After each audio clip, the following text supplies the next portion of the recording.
السلام علیکم دوستوں، امید کرتا ہوں آپ سب لوگ خیریت سے ہوں گے۔ آج ایک انتہائی خوبصورت کہانی کے ساتھ میں حاضر ہوا ہوں۔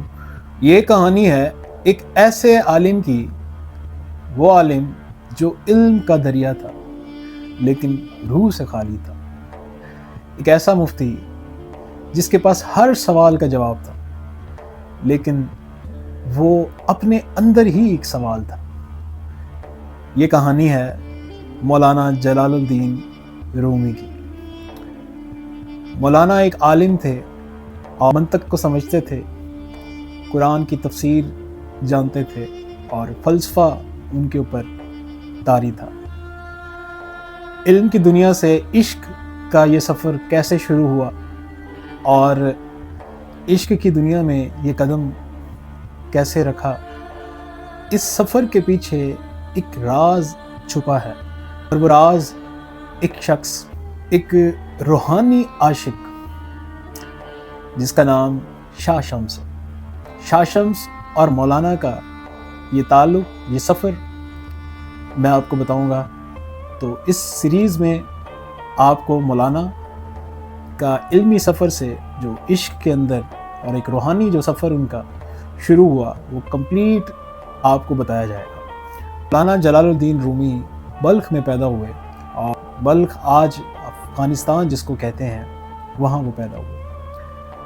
مولانا کے والد کا نام بہاؤالدین ولد تھا اور وہ ایک صوفی بزرگ تھے۔ انہوں نے مولانا کو بچپن سے ہی دین کی تعلیم دینا شروع کی، اور مولانا نے بچپن میں ہی دین کے اوپر تعلیم لینا شروع کر دی۔ اس کے بعد مولانا اور ان کی فیملی نے ہجرت کی اور وہ کونیا پہنچے۔ کونیا میں مولانا نے اپنی تعلیم جاری رکھی اور دین پر کافی عبور حاصل کر لیا، اور تھوڑے ہی عرصے میں مولانا کونیا میں عالم، مفتی اور اسکالر کے نام سے پہچانے لگے۔ بہت سے طلبہ ان کے پاس تعلیم حاصل کرنے آتے، ان سے قرآن کی تفسیر سیکھنے آتے اور حدیث کے بارے میں معلومات لینے آتے۔ مولانا نے فقہ، تفسیر اور حدیث میں کمال حاصل کیا۔ ان کی صحبت میں جو بھی بیٹھتا تھا تو اس کو علمی عزت حاصل ہوتی تھی، یا بہت سے کونیا میں لوگ ان کے پاس تعلیم حاصل کرتے تھے اور ان سے فقہ بھی سیکھتے، حدیث بھی سنتے اور تفسیر کی تعلیم بھی حاصل کرتے تھے۔ مگر مولانا کے اندر ایک ایسی تلاش تھی، ایک کمی سی تھی جس کو وہ ہمیشہ محسوس کیا کرتے تھے، اور اتنا علم ہونے کے باوجود وہ اپنے آپ کو ایک ان کے اندر جو ایک کمی تھی اس کو محسوس کرتے تھے اور ایک تلاش میں رہتے تھے۔ تو ان کا دل ہر وقت بے چین رہتا تھا۔ ایک مقام تھا، ایک عزت تھی، ایک روب تھا، ایک مرتبہ تھا، لیکن وہ کمی کو محسوس کرتے تھے اور ہمیشہ بے چین رہتے تھے، اور اندر سے ایک ایسا روحانی شور تھا جس کو شاید اس وقت کوئی نہیں سمجھتا تھا، لیکن مولانا اس چیز کو محسوس کرتے تھے۔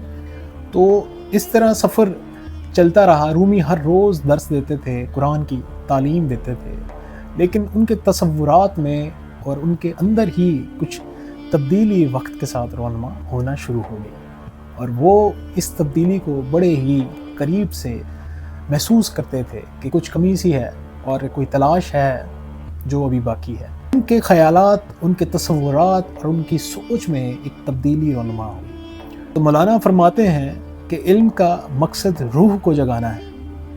اگر ہمارا جو علم ہے وہ ہماری زبان تک یا ہمارے جسم تک رہتا ہے تو وہ علم صرف ایک کتابی علم ہے، وہ علم روحانی علم نہیں ہے۔ ناظرین، اسی تلاش کے دوران ایک شخص کونیا میں داخل ہوتا ہے۔ یہ شخص کوئی اور نہیں، یہ شخص شاہ شمس تبریز ہے، اور یہ سفر مولانا کو ایک ایسے رہنما کی طرف لے کے جا رہا تھا جو کہ صرف ان کے ظاہری علم کو نہیں، ان کی روح کو پورا کرے، ان کی روح کی جو جستجو ہے، جو تلاش ہے، اس کو پورا کرے۔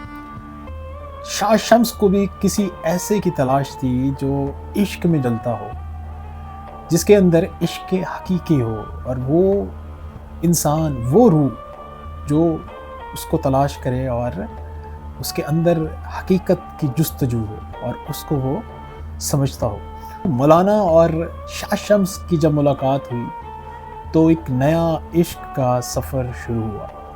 تو دوستوں، مولانا اور شاہ شمس کی اس ملاقات کے بعد علم سے عشق کا، ظاہری علم سے روحانی عشق کا جو سفر شروع ہوا، جب یہ دونوں روحوں کا ٹاکرا ہوا تو اس جہان میں ایک نیا عشق کے سفر کا آغاز ہوا۔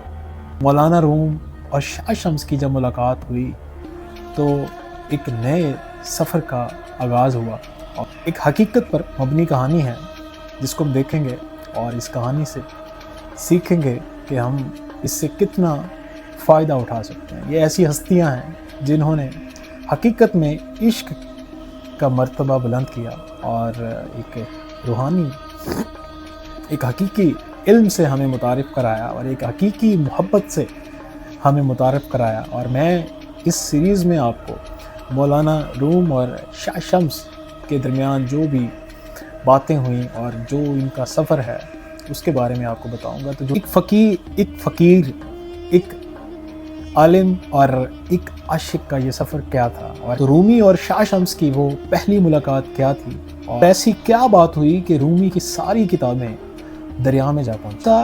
کیا ہوا اس ملاقات کے بعد کہ مولانا روم کی زندگی کا رخ بدل گیا۔